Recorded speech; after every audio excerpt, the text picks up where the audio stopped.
Okay, ladies and gentlemen, welcome to the next party, to the next session. This is the first afternoon session before lunch. We have 5 presentations in this session, and we are maybe I also introduce my co-moderator, who is Professor Mike Anderson. And this is also my pleasure to introduce the first speaker, who, as a matter of fact, is again Professor Mike Skipper Anderson from the University of Aalborg from Denmark. And he's a professor and head of the Center of Mathematical Modeling of Knee Osteoarthritis. Thank you so much. Okay, and the floor is yours. Thank you. Yeah, thank you so much. So what I'll be talking about today is musculoskeletal modeling based on ambulatory measurements. So getting musculoskeletal models outside the lab and into potentially people's home for, personalized medicine applications. Does this one not actually work? Yeah, thank you. So imagine the situation where you have some musculoskeletal disorder, and normally what you have to do is go to the hospital and get an assessment. But with kind of new and modern technology, in this case, Accents, maybe we can take this kind of the assessment and do them at home with people. So instead of actually going to some unfamiliar setting, you can actually get the lab to come to you, and then you can do the assessment, maybe walking trials or sit to stand or something as well, just in a normal home, so you don't have to go to this unnatural environment.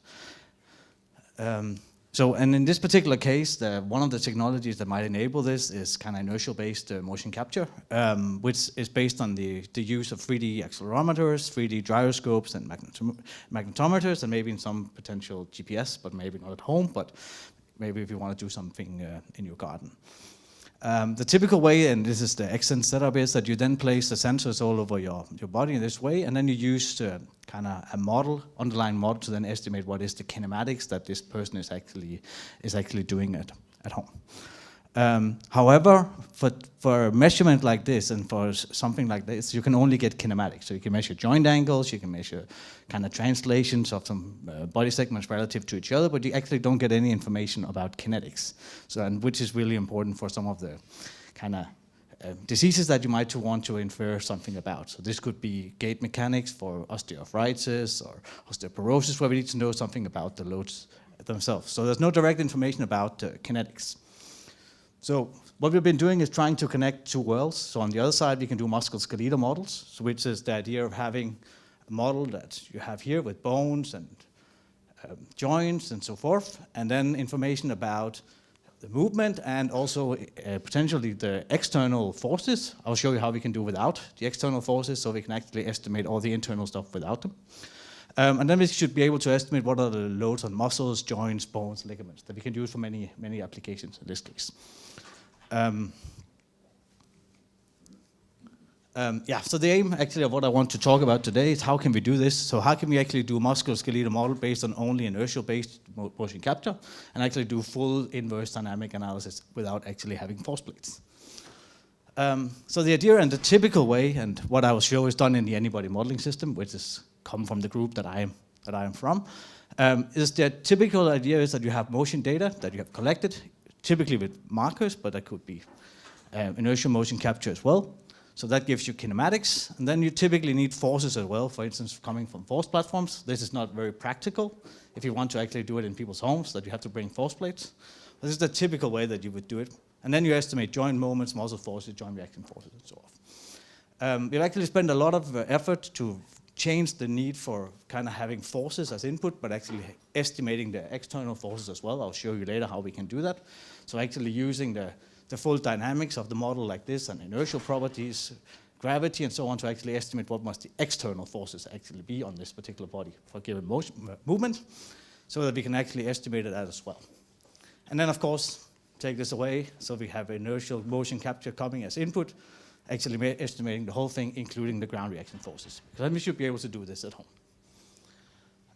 So this is what the to-do list to do this is. The first is how do we reproduce kind of this outdoor ambulatory movement into a musculoskeletal model, and then what I'll talk about is what we call motion mapping. How can we do ground reaction force predictions, and then in the end do inverse dynamic analysis that computes all of this stuff. So the first thing. So if we actually take a look at the Exens model in this particular case, this is a stick figure model like this, and it actually models all of the joints as spherical joints. And anyone that knows a bit about anatomy is that not all joints in the human are spherical joints. So actually the way that the model is articulated in this kind of Exens setup actually has much more movement capabilities in the joint than a real human has. And if you want to estimate the loads, we need to reduce this somehow. The trouble is that this model over here, which is the one we get from Exens, would have like 72 degrees of freedom, and the model that we typically have, also other people have in literature, has 44 degrees of freedom, because anatomical joints have fewer degrees of freedom. They're not all spherical joints. So how do we actually map these to each other? So how do we get this model over here to actually match what this model is doing? So we need some sort of data reduction in this particular case. And the idea that we do is actually the same approach that you would do if you do a marker-based motion capture, which creates exactly the same problem. So if I have a model like this over here, I put some markers on it, and this particular model has 18 degrees of freedom, and I put 11 markers on it, I would actually measure 33. So again, I just create more data than I actually need. So actually the solution you use for marker-based motion capture, we can actually apply in this case as well. So the idea being that you start with markers. I'll just show you how you generate them. You give a model as input with some size, and then you put on the markers where they are actually put. These are the red dots. And then you have your experimental markers as well somewhere, and then you minimize the least square distance between the experimental markers and your model markers, and then you have the pose. The model is in this one frame. Then you go to some later frame. You use the solution from the previous frame, and then you solve an optimization problem to get the least square for this particular model. So then I just need to create like a virtual markers on my stick figure in this case. So that is actually what we do. Let me just skip to the next, to this slide. So, oh, sorry, one slide too far. Go back.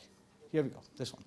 So we have the stick figure. So basically we will use this stick figure to do like a virtual motion capture experiment on it. We stick markers at the joints. We stick some markers that are off the joint centers. And then we do like, okay, so as if I was just putting markers on my real human, I will put them on my stick figure, and then I will put the markers on my musculoskeletal model, and then I will make the model track this virtual motion capture experiment. So the first thing we do is we scale the model so it matches. So for instance, humerus length would be the same length as the stick figure in this case, phi length the same as the phi, and so forth and so forth. And then we take the stick figure, we do a virtual motion capture experiment to generate virtual marker trajectories. So this would be running this trial to get virtual marker trajectories. And then we put on all our virtual markers on the model. Like in this case, they have the same dimensions now, and then we have virtual markers.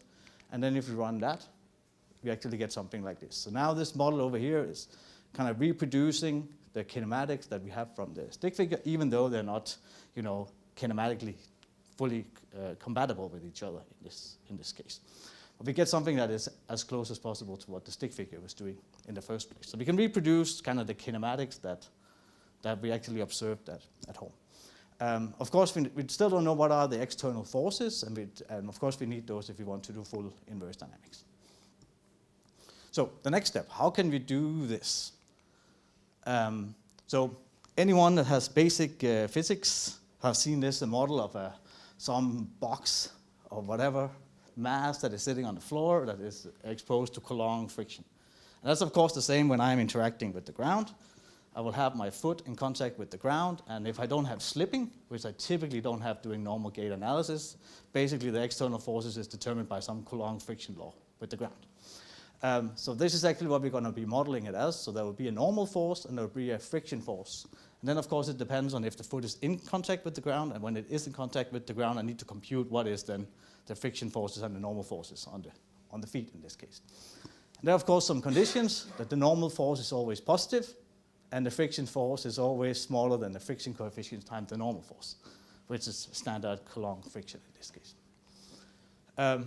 There's a little bit of complication to this as well, because that would be true if I was standing on one foot all the time, then this would be given completely. But when I have 2 feet on the ground, I form a closed chain with the ground, which actually means there are infinitely many ways I can distribute the load between my 2 feet. And how I do it actually depends on how I want to recruit my muscles. So one example here, this is just for someone holding a chair, just for the example. So someone is having a hand on one side and the other side, and then 2 feet on the ground, which means we have a closed kinetic chain, right? I can follow the foot up, pelvis down to the ground again. I can follow the foot up through one arm, through the chair, to the other arm, down, right? So that's like a closed kinetic chain. And if I had to make a guess on how this person is actually recruiting his muscles to hold this chair, one guess would be, if I do the next one, jump there. This could be one guess.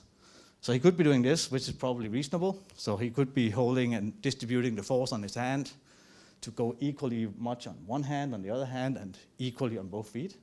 He could also do this if he wanted to. There would be nothing wrong. It would be much more hard on the musculoskeletal system to do it, but he could in principle squeeze really hard with his hand on one side, carry that moment, have the force and not any force on the other hand, and then the force would be distributed unevenly on the feet.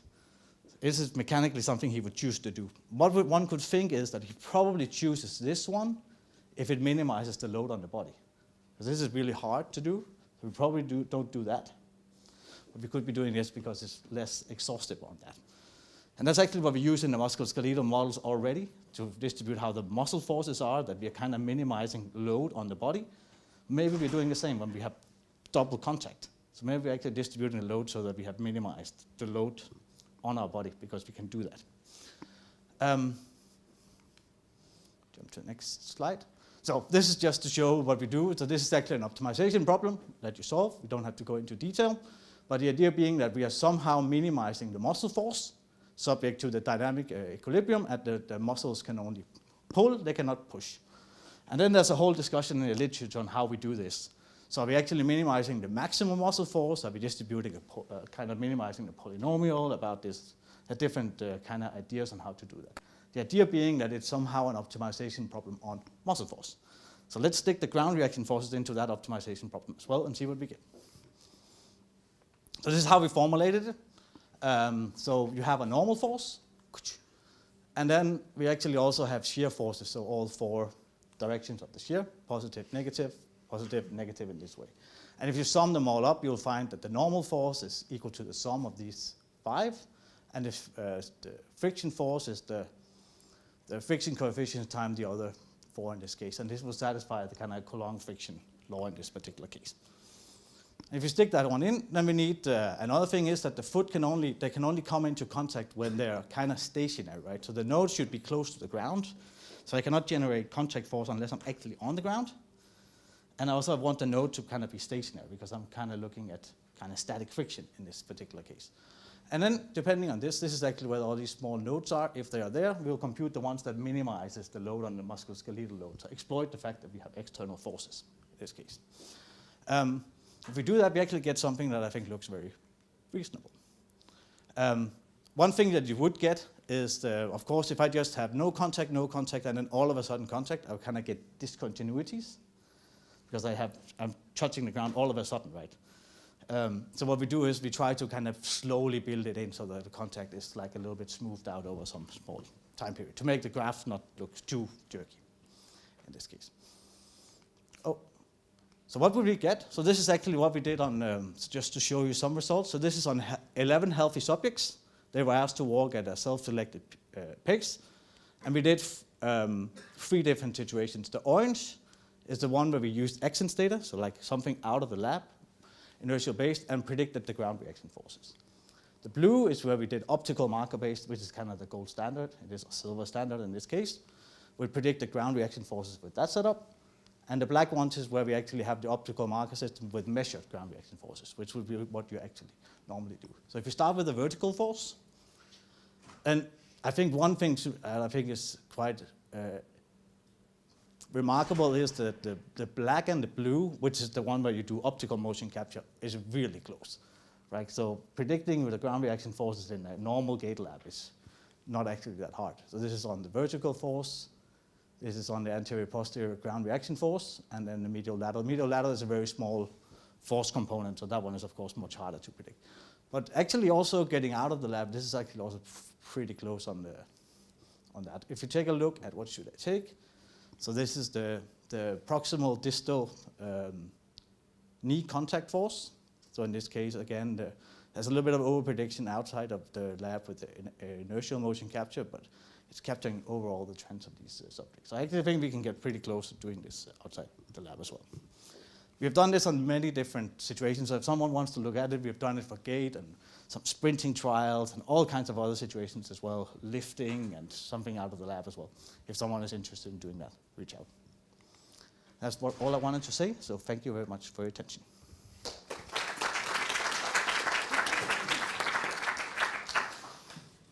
Thank you very much for the presentation. We'll skip the question session right now, and we'll have a session and discussion session at the very end of this session. Okay?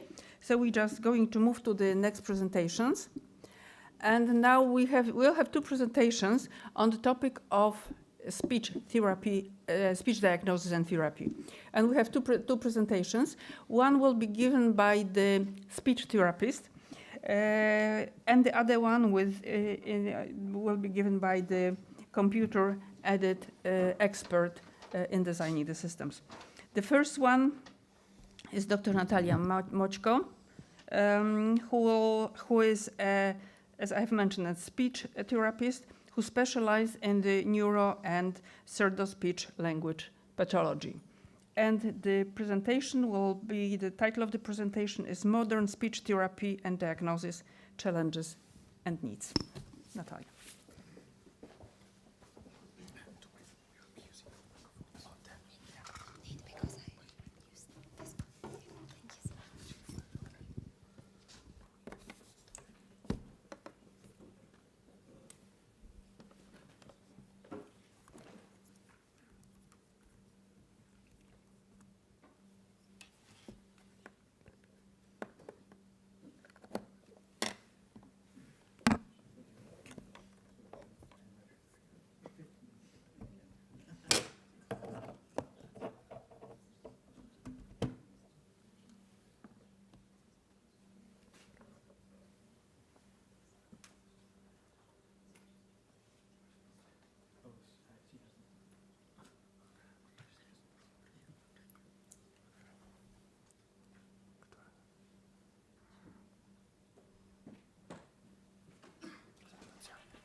Ladies and gentlemen, thank you very much for your invitation. I'm glad to share my observations of the condition of speech therapy in Poland during today's conference. But first, please understand, because I speak English more often with children than adults. So I'm really sorry for a little trouble I think we could have.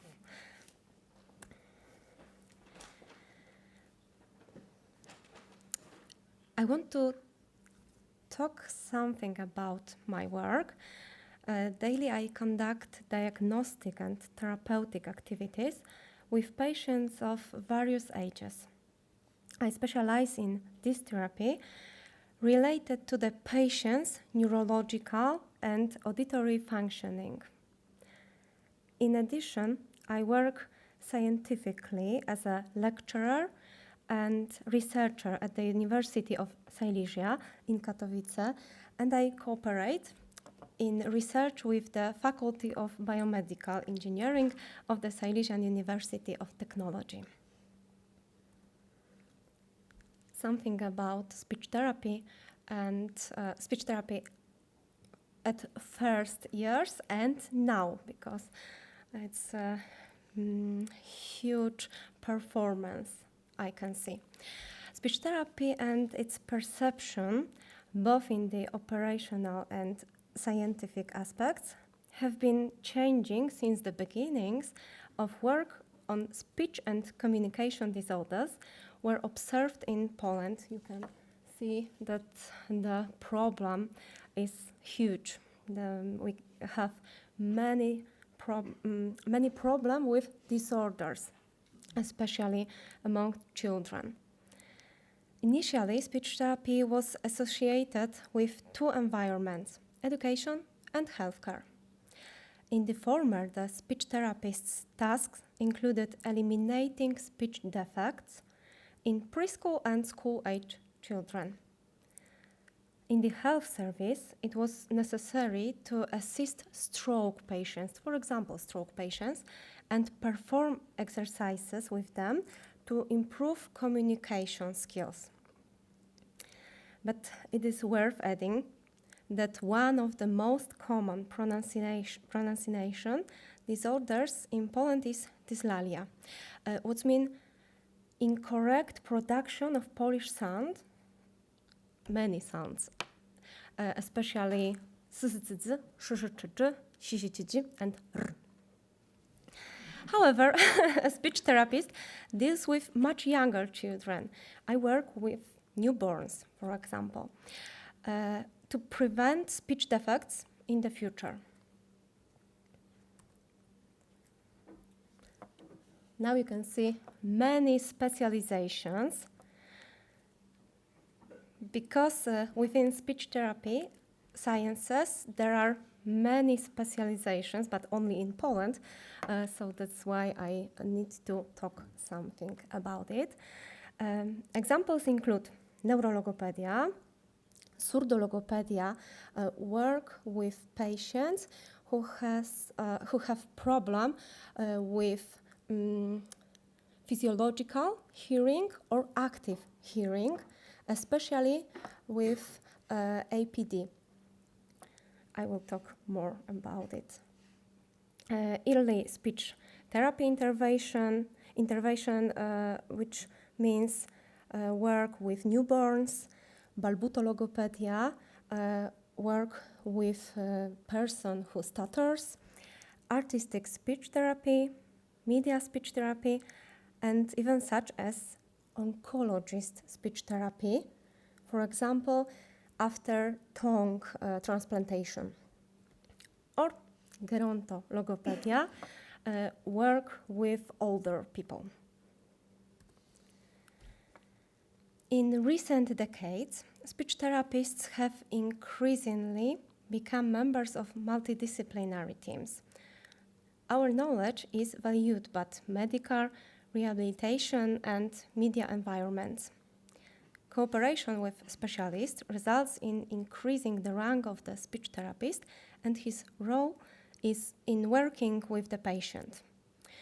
However, it should be admitted that the knowledge level of each speech therapist and their skills are closely related to experience.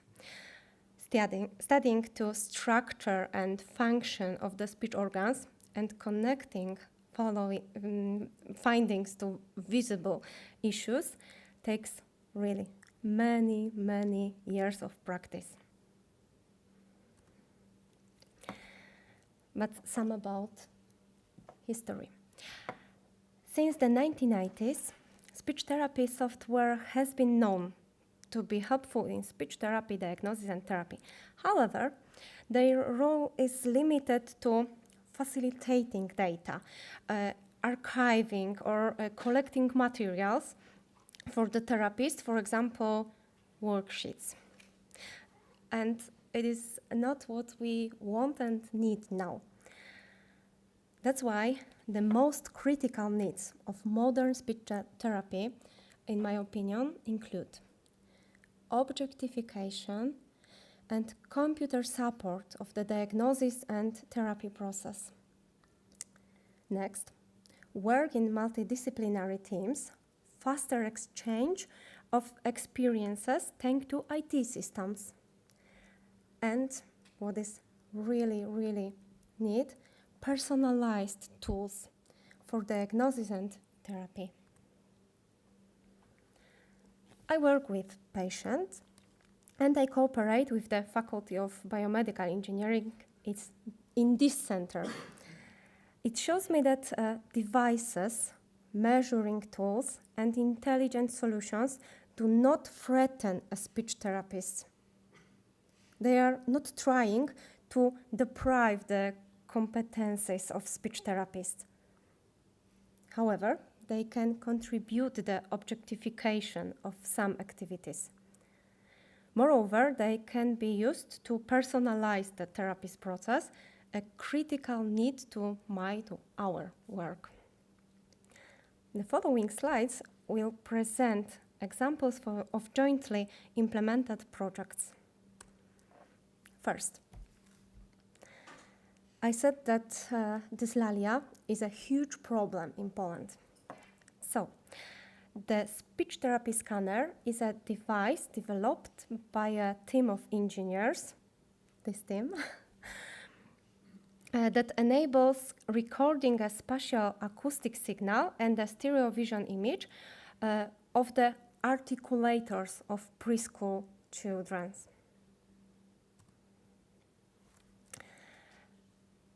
The second is the APD5 sound system, and it's a concept developed by a team of engineers.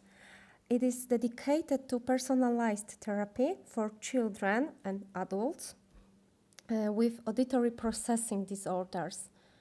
It's another problem that we could have problem with active hearing. And it could be a problem not only for children, but for adults too.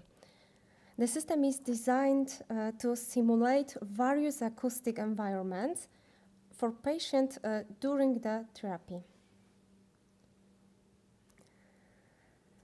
Next is the result of joint research conducted with biomedical engineers.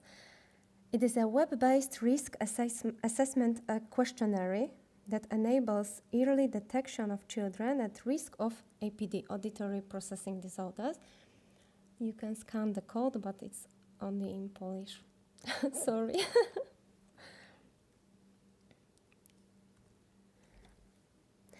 And we also examine students of the biomedical engineer faculty. Maybe I can see someone. Oh, I made some exam. No.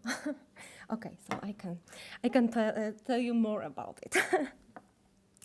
I conducted tests of higher auditory functions and conversation with students.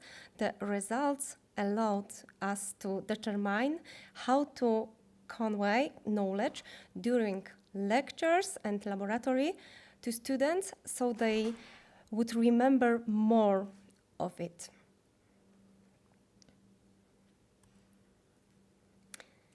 Okay, so go to the conclusion.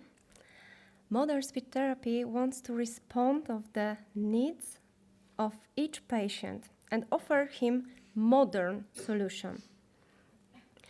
At the same time, it needs support for diagnostic and therapeutic activities in the form of scientific publications. However, remembering that it cannot perform all these tasks independently. It's worth remembering. What I want to tell you, speech therapy needs cooperation with you, cooperation especially with biomedical engineers. Speech therapy is ready for change. We really are. And we are open to new technologies. And speech therapy diagnosis must have a multidisciplinary approach. Once again, thank you for your invitation and for attention. You will hear more technical details about our cooperation from the next speaker.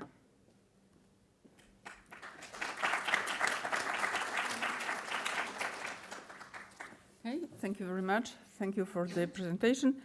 Okay, they'll take care of it. Since we are trying to meet the expectations of the therapists, and we are lucky to have the therapists open to new technology, and we are able to help them. We've developed a team in our university, at our laboratory, who try to meet the expectations and to the benefit of the patients, of course.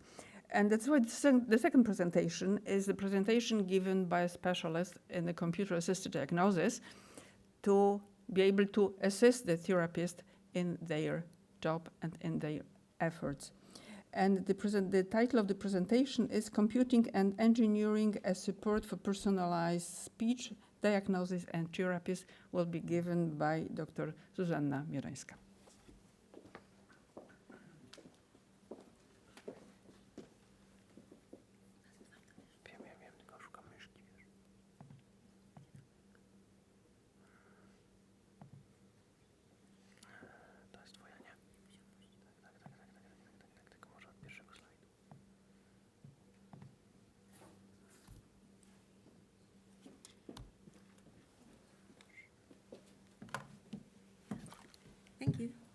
Thank you very much. Good afternoon.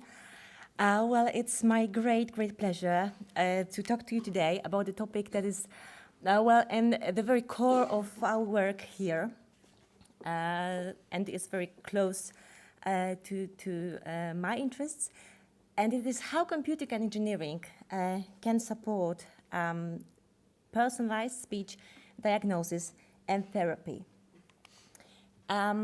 I am a researcher here at the Faculty of Biomedical Engineering, and I am a co-originator of a team, hearing and speech research team, at our faculty that consists of both biomedical engineers and speech and language pathologists, SLPs for short. I will use this later.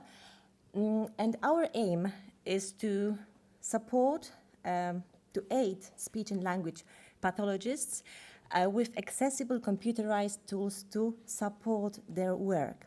And we try to do it by the means of speech analysis, by designing novel measuring devices, by using machine learning, signal processing, and experimental phonetic methods. And the aim of my talk today is to show you a variety, a whole range of different aspects and approaches that can be used to aid the SLP's work. So as we have heard from Dr. Moczko's talk, SLPs work with patients at practically any age, so infants, children, and adults. And the range of their disorders, disabilities, and diseases that is covered by SLPs is really, really huge. So from newborns and problems with swallowing or feeding through speech disorders, dyslexia, and so through communication disorders to neurological diseases and its consequences. So as you can see, the speech diagnosis and therapy have to be highly individualized. You just cannot do it any other way. So the question is, if the speech diagnosis and therapy is personalized, obviously, is there even a need of introducing new tools to assist this process? And I would like to take you through the cycle of an SLP's work to show you that at many levels we can help, we as engineers, as computer scientists. So work with a patient starts with the diagnosis. The diagnosis have to consider the etiology, so the reasons why the functioning is somehow disturbed. It has to cover functioning and needs of the patient. And based on that diagnosis, the SLP plans the therapy, and this stage is called therapy programming, based on which the therapy is conducted. The therapy is usually predicted to last weeks, months, sometimes years. And throughout this process, the speech and language pathologist evaluates the progress and sometimes has to re-diagnose or re-evaluate to modify the therapy plan. And I'd like to talk a little bit about each of the stages, starting from the very end of this process. So the therapy, which is actually the longest part of the cycle. In fact, SLPs already have many different apps and platforms that can be used to assist therapy process. Mostly these are just applications which give some additional material, some stimulus, some additional exercises, and that use gamification to modify the patient through the process. These tools sometimes enable personalization, understood as a possibility to upload some pictures that have some emotional value to the person that is practicing, or to add some words to the typical lists. And some of the apps also enable designing the therapeutic paths. So they assist the therapy programming part, but they are really in a minority. So usually when a patient or a therapist wants to use such app, they just have to follow the exercise sets that are given already, that are previously programmed. What is missing here is the use of intelligent solutions to assist this process and to maybe suggest some new ways, some new therapeutic approaches that can be used. And while I'm talking about such apps, I just need to throw in a few words about a platform that is called AFAST Powiedz to, AFAST Say It. And it's very close to our team because we as students, me and my colleague Michał, and one other friend of ours were originators of the idea of the aphasia therapy platform for people with aphasia, so speech disorder which results from brain injuries or a stroke. So we had an idea of creating a platform that could be, that would be free, that would be up to date, that would be personalized. And thanks to the funding from the National Center for Research Development and our partners, we were able to build such platform. So I just want to encourage you to check it out later on. It's free and it's, I think it's really supportive for many patients. When we look at the cycle once again, I'll just go through it very quickly because I don't have much time. We can see that the therapy is assisted by computing and engineering in some ways, but it's not really an extensive way, yeah? And I would like to talk some more about the diagnosis and the evaluation of progress. Diagnosis of speech typically is based on patient's history and on the examination, during which the diagnostician gets visual, auditory, and sensory impressions coming from the examination. So the problem is that speech and language pathologists don't actually have any measuring techniques that would be able to calculate any parameters or, ground the diagnosis in any hard evidence. All the diagnosis is based, requires a lot of practice and experience, and is based on somehow subjective opinion of the diagnostician. There are also many limited possibilities of archiving the data. So using a smartphone to just record the videos as just the most popular way to save some information for later. And the answer to that can be provided by computer-aided speech diagnosis systems, which are designed to measure signals, to calculate numerical parameters of the signals, and to link them to the diagnosis, just to show the diagnostician some additional information that could enrich their understanding, their view of the patient, and therefore get the diagnosis more evidence-based. And as you've already seen on Natalia's presentation, there are some techniques. Most of them are quite invasive or expensive or both. So there are many, like electromagnetic articulography or even using imaging techniques like MRI or CT. But actually, you can imagine that it's really hard to put into practice in just everyday's work of the speech and language pathologist. So the idea that is undertaken by many researchers is to use signals that are quite easily acquired, like speech signal, like video signal, things that are not so invasive that we can register comfortably. And based on them, there are many propositions.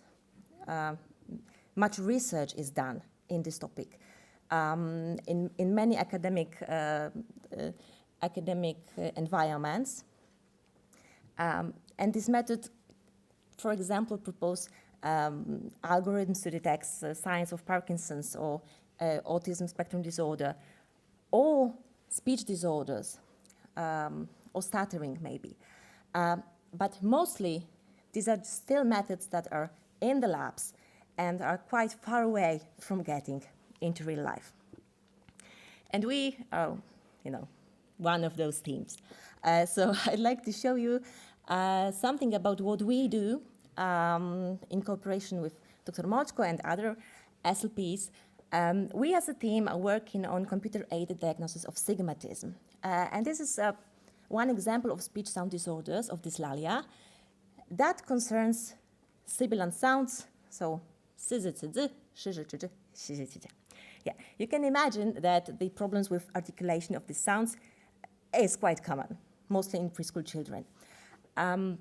So we have funding from the National Science Center, and we are carrying out a project on designing new methods to assist the specialist with the diagnosis of stigmatism.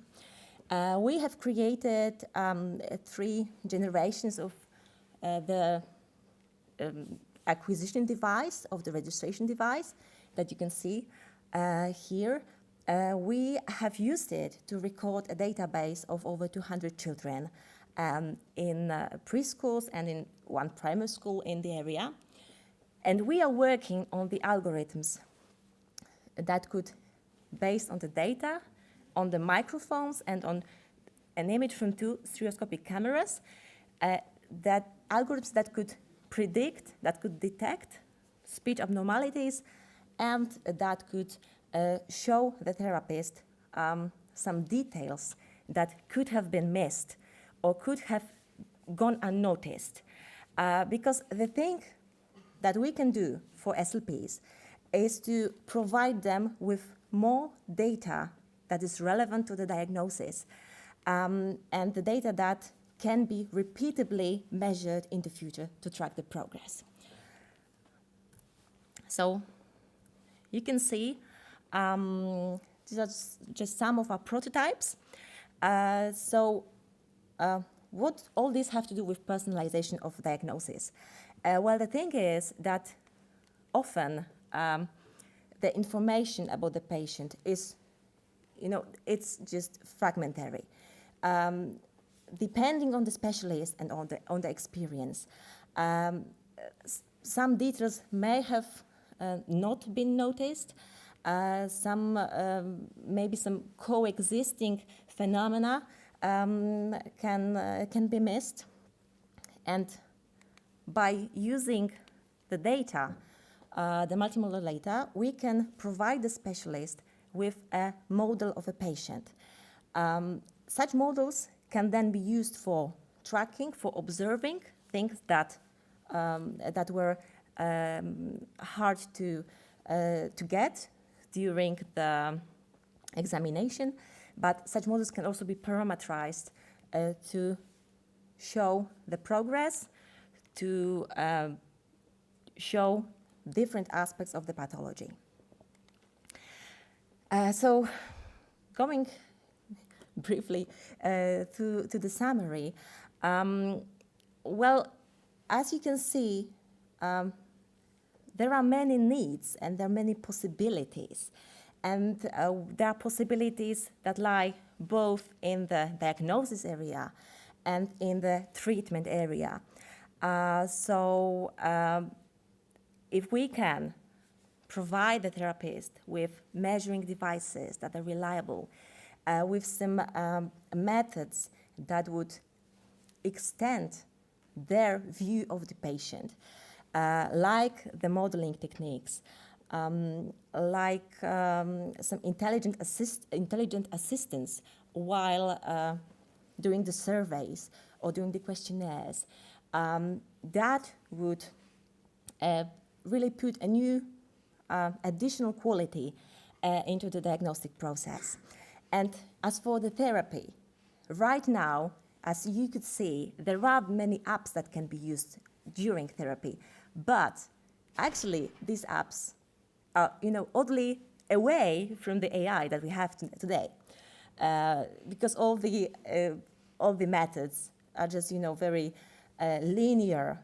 There is just a state of art in these apps, well, the question is, why can't we use the AI benefits? Well, I would like to answer the question because it's I think it's an obvious question.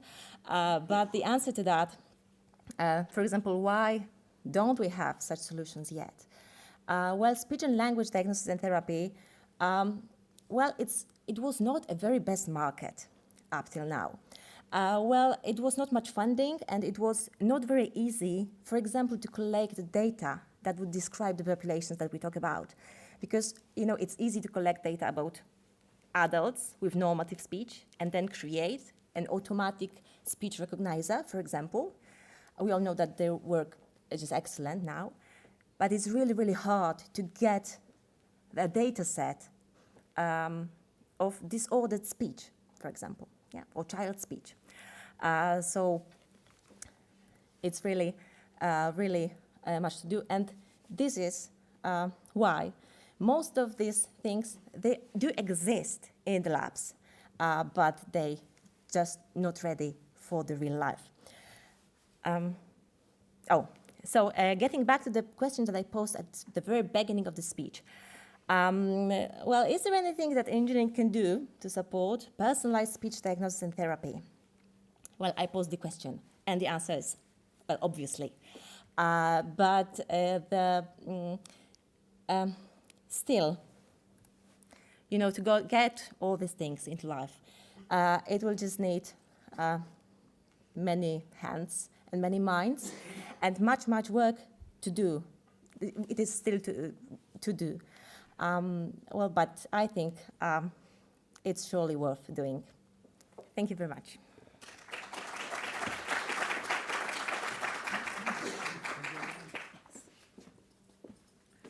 Thank you very much. So we'll move on to the next presenter, and of course prepare your questions for a last in this discussion system. So the next presenter is Edita Kowalewska, who will be talking about the assessment of preoperative treatment of cleft palata using 3D scanning.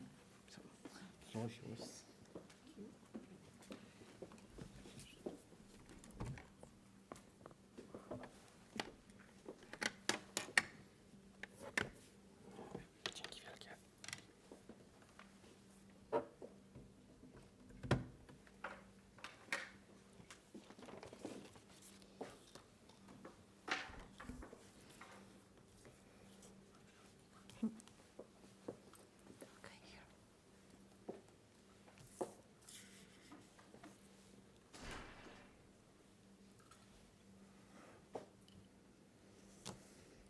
Good afternoon, ladies and gentlemen. I have a great pleasure to present some information about using 3D scanning to assess the effects of the preoperative treatment in patients with cleft and lip palates. As you may know, this disease, cleft lip or palate, is a genetic disease that occurs not so rarely. It's about 1 to 3 babies per 1,000. This is very often in population. And of course, this syndrome can take various forms, and additionally, there are very many individual factors that determine the severity of this disease. However, we can distinguish two main types of clefts. For example, the examples are here on the slide. I guess, yes. Okay, so we have unilateral cleft and bilateral cleft. In the unilateral cleft, the gap is only one on the one side, statistically most often on the left side. And in bilateral cleft, there are two gaps. One while the labial frenulum is in the middle of the palate structures. There are several techniques of treatment, and it mainly depends on the individual preferences of surgeons. For example, some doctors prefer to carry out only one major surgery in which both lip and palate structures are reconstructed. Some doctors prefer the two stages treatment, so there are two surgeries within a few months. And in this study, we analyzed the patients that were treated with the procedure presented on this slide, where there were two surgeries, lip and palate reconstruction, but also between these surgeries, it was the treatment with acrylic plate that is mounted in the mouth of the baby. And this treatment with acrylic plate, it's about 3 months before first surgery and 3 months between the second surgery. Of course, at the end, there is a rehabilitation process, but here we just analyzed this few months of treatment. This procedure presented earlier is that procedure that used by our surgeon, Dr. Adam Moll. Unfortunately, he couldn't be there with us today, but according to his needs and his questions, we formulated the main aim of this research, and it was to develop a method for objective assessment of treatment and to determine some morphological factors enabling quantitative assessment of the effects of preoperative and surgical treatment. Our research group is so far consists of 53 patients with unilateral and 19 patients with bilateral cleft. The age at the start of treatment is between 0 and 6 months of a year of life. And for each patient, 3 dental impressions were made at several key moments of pre-surgical treatment. This was actually on each medical visits. These patients are given with these plaster models, but we have analyzed only the three stages. The first model was from the first day of diagnosis. The second model was just before the lip surgery, and the third model was made just before the palate surgery, the final surgery. Our engineering method and research method was rely mainly on 3D scanning of dental impressions. Then we have created some virtual models, made some anthropometric morphological measurements and calculations to compare the values and to make some objective quantitative evaluation of the treatment process. In our department of biomechatronics, we have 2 3-dimensional scanners. The plaster models and dental impressions were scanned with the use of 3-dimensional K-Scan Magic laser metrological scanner. As you can see, the models, the accuracy of the obtained model is very, very satisfying. I would even say that the models are more accurate than the real object, but it's only the visualization, of course. We have created the protocol of measurements in which, as you can see, for unilateral cleft, there were marked 13 points. And for bilateral cleft, we have marked 12 points on the virtual models. Then, based on these points coordinates, we could calculate the dimensions, angles. Also, we can calculate the indices and some percentage difference between these dimensions. So in unilateral cleft, we also could analyze the labial frenulum displacing. So I think it's not here. So at this point, yes, because it's displaced in this disease, so we can also check the changes. And in bilateral cleft, we could also analyze the palate symmetry. So some exemplary results. Of course, first of all, this raw data that we obtained and the direct measurements are very important, but to compare the results, to compare the values, we had to create some independent indices or we analyzed the percentage differences.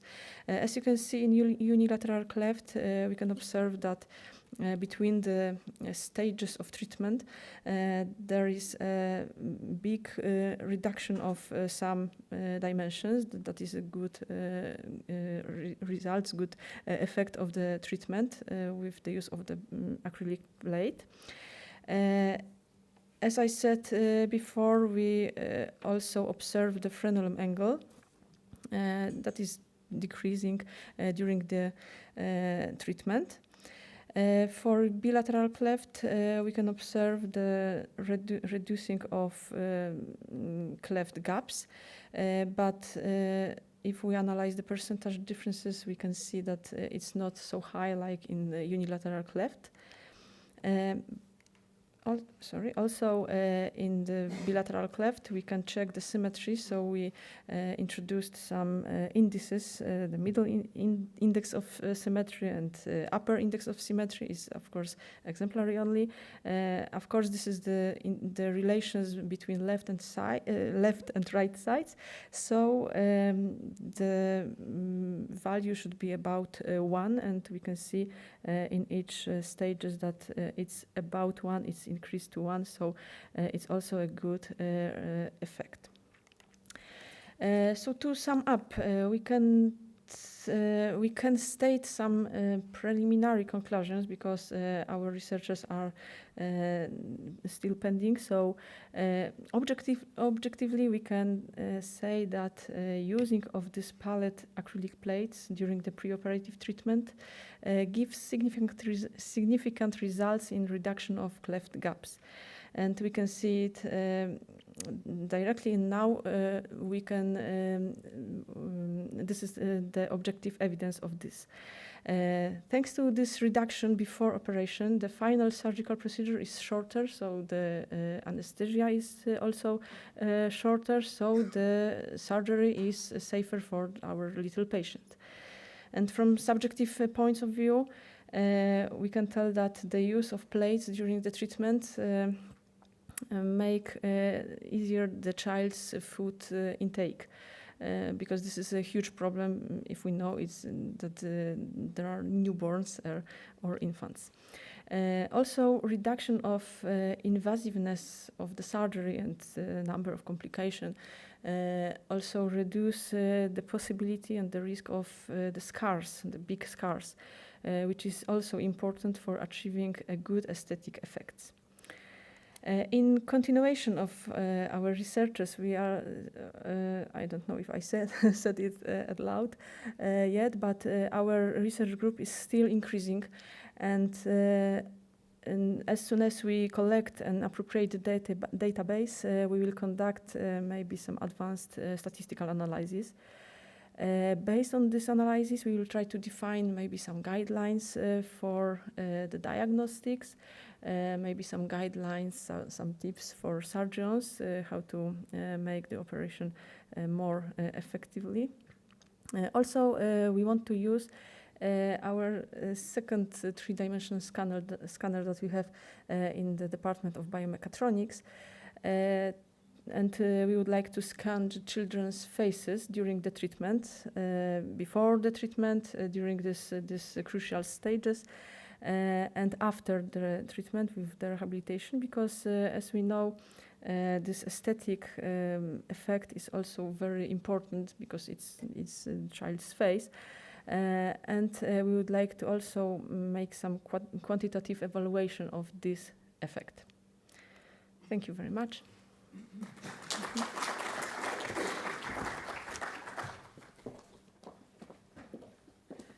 Thank you very much. So we move on to the last presenter of this session, which is Piotr Włodarski, who will be talking about, is it possible to win health on the stock market? The use of stock market indices in the assessments of Parkinson's disease symptoms. Interesting. Floor is yours.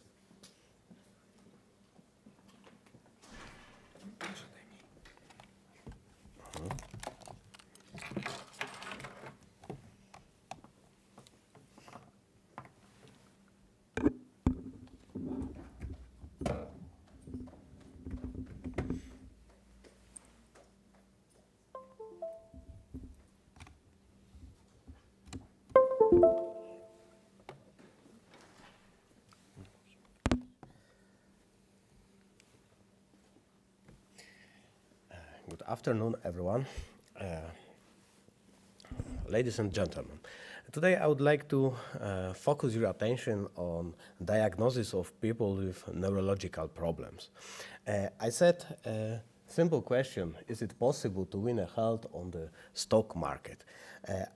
I want to come back to the question at the end of the presentation after presenting a result of our work, our research we can conduct in the Department of Biomechatronics in Silesian University of Technology and in our European HealthTech Innovation Center. Our research was focused on early diagnosis people with Parkinson, and the topic is connected with the algorithm of analyzing of the data directly connected with the stock market. Basic diagnosis people with the Parkinson diseases very often used functional test, motion test. We can observe problems with motor and with communication, as my previous speaker mentioned, people with Parkinson. We've got also objective methodology using MRI test and dynamic test, initialization of the first step. Which one is objective, which one is not objective is a topic for another discussion. But I would like to say that early diagnosis is really important. Important for our patient because we can in short period of time we can start of medication and therapy. It is the part of our research, and the main topic of the research is searching methodology of diagnosing people with neurological problem, in this part people with Parkinson, before we can observe the first visible motor problem. When we can visible motor problem appear. We focus our attention on center of pressure and on the simple test, standing test on the platform. In our research, we did the research with collaboration in Department of Human Motor Behavior of Academy of Physical Education in Katowice, and we did a simple test. It was the main idea.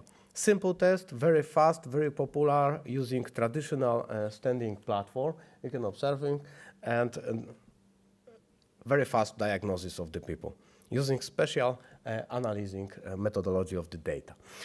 Simple test, only standing with open eyes and closed eyes for 30 seconds on the measurement platform, and we focus our attention on the measured center of pressure motion in anterior, posterior, and mediolateral direction.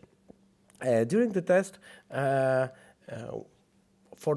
the test, we involve 4 groups of our people: young people, healthy people, older people, and people with Parkinson diseases into stages of the Parkinson. And what about analyzing the data we could obtain in the measurement of center of pressure motion? It was a completely new idea of analyzing the data, the signal we could measure, using special algorithm. Algorithm names moving average, based on moving average, and the name is MACD, is directly from stock market for prediction of price of stocks on the market. The result of the algorithm is the place when we've got changed the trend of the signal. And the trend of the signal is probably in the same place when we can could find correction of our posture. It's connected with momentary posture correction. Using this kind of signal and the planes we can obtain directly from the algorithm based on free moving average, and using the average we can obtain the line, and when the line cross, we've got place when the trend of our measured signal change, and we focus our attention on directly on the place and the distance between the place. We prepare 4 indexes for measurement special parameter of the signal. First one, TCI, trend change index, is the number of trend change during whole measurement, during whole our study. The second one is average distance in time between subsequently measured point of trend changes.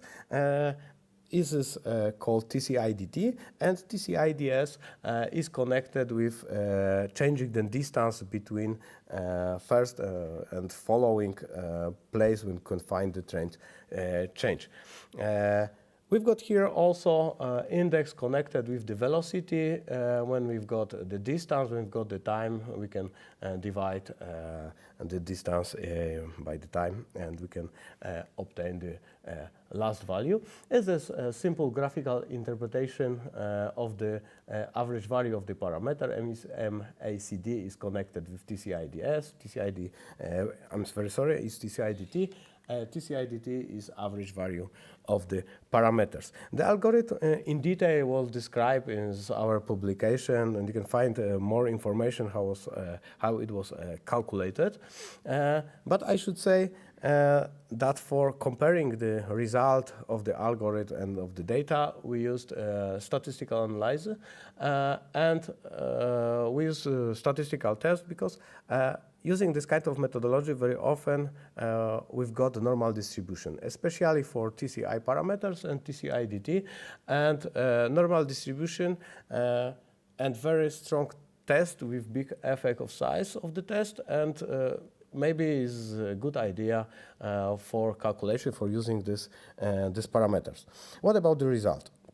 With the result, trend change index as a name is an amount of trend change in the signals. We could observe that that for people with the Parkinson, we've got the same number of trend changes in our research. It was an observation that we've got the same number of temporary posture correction as in young people. Elder people have lower values.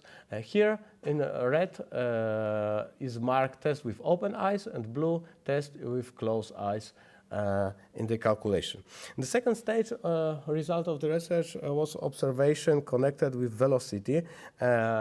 We've got measurement center of pressure velocity and our parameter connected with the velocity, and we could observe that increasing the stage of problem with balance problems, we've got the higher value of velocity of center of pressure, and in our index we could also observe the same, especially visible for tests with closed eyes, and in the as a disease progress, the center of pressure movement speed also increase.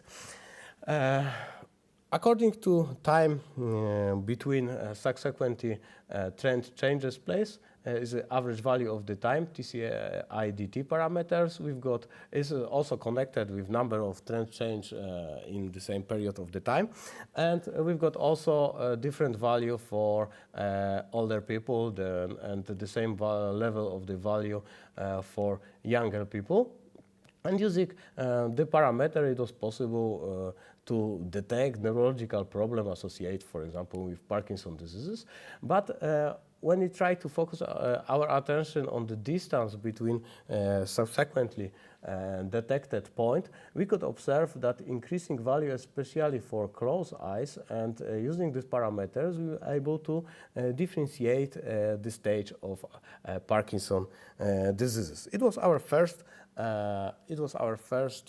research and the first study using this kind of parameters. We could believe that this is true and it works, and we present result of the work in the team, international team, and now we've got the cooperation with Department of Neurology when we did the second part of the study, Department of Neurology in Köln, Germany, and we started together to check if it really works on the clinical test directly from the measurement done in clinical practice.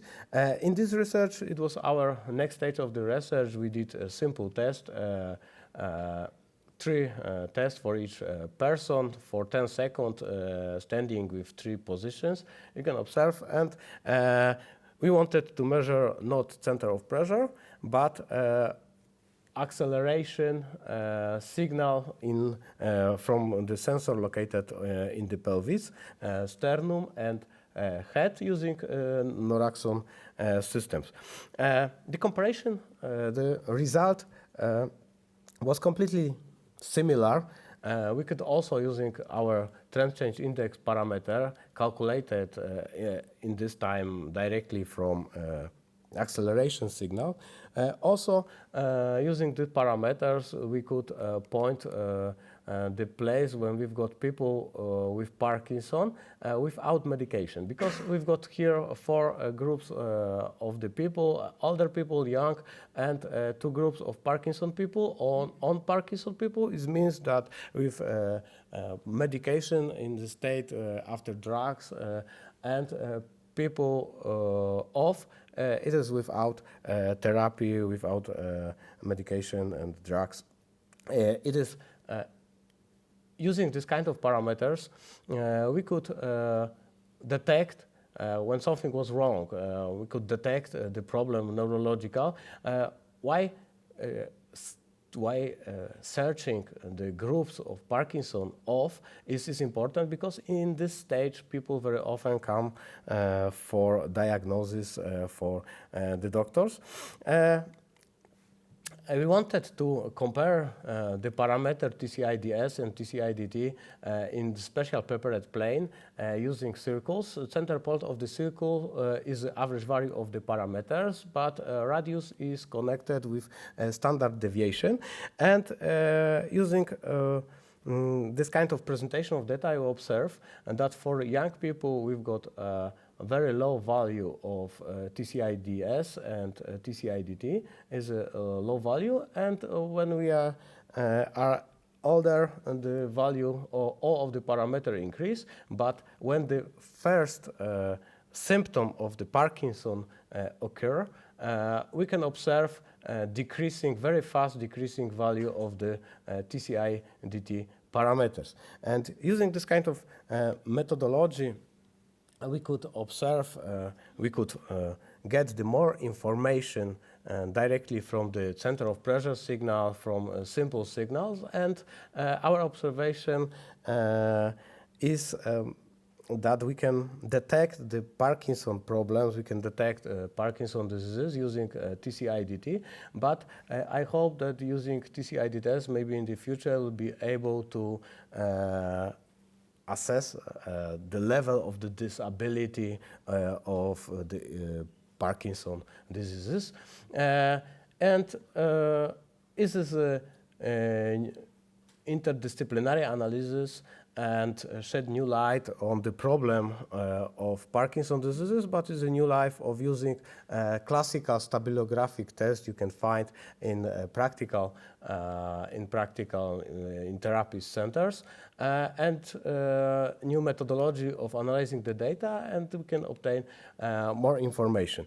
According result, you can also find a result of our work in publication in Journal of Neurology and Rehabilitation. But what is most important here? I said the question, is possible to win a health on the stock market? And the answer is probably not on the stock market, but algorithm you can find there on the stock market, on different practical aspects of your life, you can transfer to another aspect of your life, and transfer of this kind of solution between field of science very often create innovation. Innovation can improve the quality of life and health. And using this kind of innovation, this kind of combination of different data algorithms from different parts of our life can get new methodology, and I believe the methodology I presented in the nearest future we will use in practical solution. Thank you very much for the attention.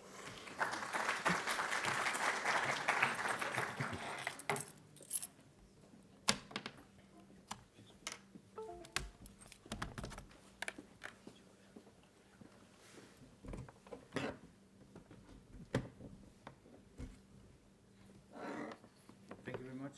Oh.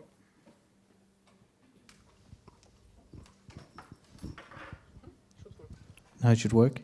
Thank you very much to all of the speakers. Now we open the different presentations for questions. So maybe we should ask the speakers to come up here. Okay, let us wait for the questions. Okay, now we are ready for questions. Any questions? People are too hungry. I think so. I think so. Okay, so maybe I start with a question regarding the last presentation to Peter. You've just chosen the Parkinson people. Do you think this can be also adjusted to different neurodegenerative diseases, including, for example, dementia or Alzheimer or things like this? Thank you for the question, because it's very crucial. We used people with Parkinson's diseases because visible motor dysfunction is easy to detect. We've got special prepared test for detection motor dysfunction. We could compare in easy way a group of people from our research to literature. But we can also use it for another group of people with neurological problems, and is the next step of our research. Okay, thank you very much. Thank you. I actually have a question for the two people presenting on the speech pathology. I mean, so this device that you developed, how far away from kind of clinical implementation do you think you are there? Well, it needs to be simplified, I think, because now it's a little bit redundant, because for the research purposes, we needed to record the speech from different angles. So we've got 15 channels and 2 cameras. And now we're thinking about actually creating a device that could be, put onto the market. So we are working on a simplified solution, but well, I think with all the testing and all, it's still a few years' time before it's ready, I think. And now we actually are looking for the funding just to, put the project further. Thank you. I hope you find some funding for that. It's very exciting. Yeah, I do hope to. Yeah, so this is a very enthusiastic group of people, so I'm sure they find something, and even if they don't find, they will work on it. They will do it anyway. Yeah, we'll work it out, for sure. Any questions from the audience? No. Okay. I think it's lunchtime then. So, well, thank you again to all of all the speakers, and then I think it's lunch. Okay, thank you very much.